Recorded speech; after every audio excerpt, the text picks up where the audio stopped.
La bobine est l'un des composants les plus intéressants pour étudier le phénomène d'induction électromagnétique.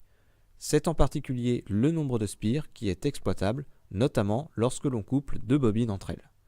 Néanmoins, la loi de Lenz-Faraday, énoncée à partir du flux magnétique, n'est pas la formulation la plus utile lorsque l'on travaille avec des bobines en électrocinétique. L'idéal serait plutôt d'avoir une relation directe entre la FEM existante à ces bornes et le ou les courants électriques mis en jeu. L'étude du couplage de deux bobines, c'est-à-dire placées l'une à côté de l'autre, va nous permettre d'établir ce type de relation. Pour ce faire, on va considérer que chacune des bobines est parcourue par un courant électrique qui lui est propre. On utilisera l'indice 1 pour la première bobine et l'indice 2 pour la seconde bobine.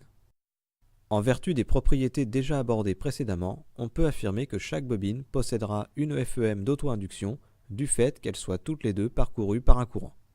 De même, on peut aussi affirmer que chacune d'entre elles subira une FEM d'induction électromagnétique du fait que sa voisine est une source de champ magnétique. Nous avons donc une coexistence des deux phénomènes et donc une superposition des deux FEM ainsi générées dans chaque bobine. Si on résume cela via la loi de Lenz-Faraday, on peut affirmer par exemple pour la bobine 1 que la FEM qui existe à ces bornes est la somme des FEM d'auto-induction et d'induction électromagnétique, c'est-à-dire moins N1 fois la somme des dérivés des flux magnétiques correspondants par rapport au temps. Ici, N1 correspond au nombre de spires de la bobine 1, et pour distinguer les deux flux mis en jeu, nous appellerons Φ11 le flux d'auto-induction de la bobine 1 assuré par le courant I1, et Φ21 le flux d'induction électromagnétique à travers la bobine 1 assuré par le courant I2. En procédant de même pour la seconde bobine, on obtient une expression similaire aux indices près. Afin de s'affranchir de la notion de flux magnétique dans cette expression, nous allons regrouper dans la dérivée le produit N par Φ. Ce produit est couramment appelé le couplage par flux magnétique. Pour une bobine donnée, par exemple la bobine 1, on peut alors reformuler l'expression précédente et la mettre sous cette forme particulière. Dans le cas où la bobine est maintenue immobile dans l'espace et en absence de tout matériau magnétique, la variation de flux magnétique ne peut être causée que par une variation du courant électrique dans le temps.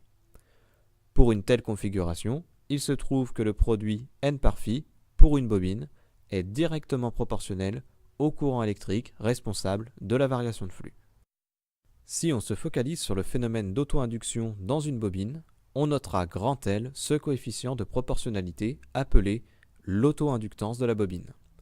Pour l'exemple de la bobine 1 utilisée précédemment, on aura alors le couplage par flux magnétique qui est égal au produit de L1 par I1, et la loi de Lenz-Faraday dans ce cas deviendra Xi11 égale moins L1 fois la dérivée du courant I1 par rapport au temps. Xi11 représente la FEM d'auto-induction de la bobine 1, son unité ici est bien entendu le volt. I1 représente le courant électrique parcourant la bobine 1, son unité ici demeure l'ampère, et L1 est l'auto-inductance de la bobine 1. Cette grandeur caractéristique du composant dépend de ses dimensions et de sa forme géométrique. Son unité ici correspond donc au volt seconde par ampère, que l'on ramènera à une nouvelle unité appelée le Henry de symbole grand H. Bien évidemment, on obtient la même expression aux indices près pour la FEM d'auto-induction de la seconde bobine. Étant donné qu'il s'agit d'une grandeur propre à un composant, vous pouvez noter que les coefficients L1 et L2 sont indépendants et n'ont pas forcément la même valeur. Si on se focalise désormais sur le phénomène d'induction électromagnétique entre les deux bobines, on notera grand M le coefficient de proportionnalité appelé l'inductance mutuelle. Pour l'exemple de la bobine 1 utilisée précédemment, on aura alors le couplage par flux magnétique qui est égal au produit de grand M par le courant I2, parce qu'ici, c'est le courant de la seconde bobine qui est responsable du flux magnétique traversant la première bobine. La loi de Lenz-Faraday devient alors dans ce cas Xi de 1 égale moins N1 fois la dérivée du courant I2 par rapport au temps.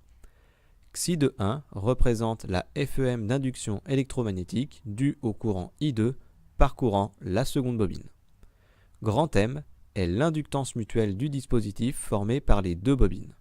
Il dépendra des dimensions et des formes géométriques des deux bobines, mais aussi de leur position relative. Son unité ici sera également exprimée en Henry. Étant donné que ce coefficient est le fruit d'un couplage des deux composants, celui-ci sera identique dans l'expression de la FEM d'induction électromagnétique propre à la seconde bobine. De même, si on inverse l'orientation des deux bobines, alors l'inductance mutuelle aura le signe opposé de sa valeur initiale. Il s'agit d'une grandeur algébrique, contrairement à l'auto-inductance qui, quant à elle, est toujours positive.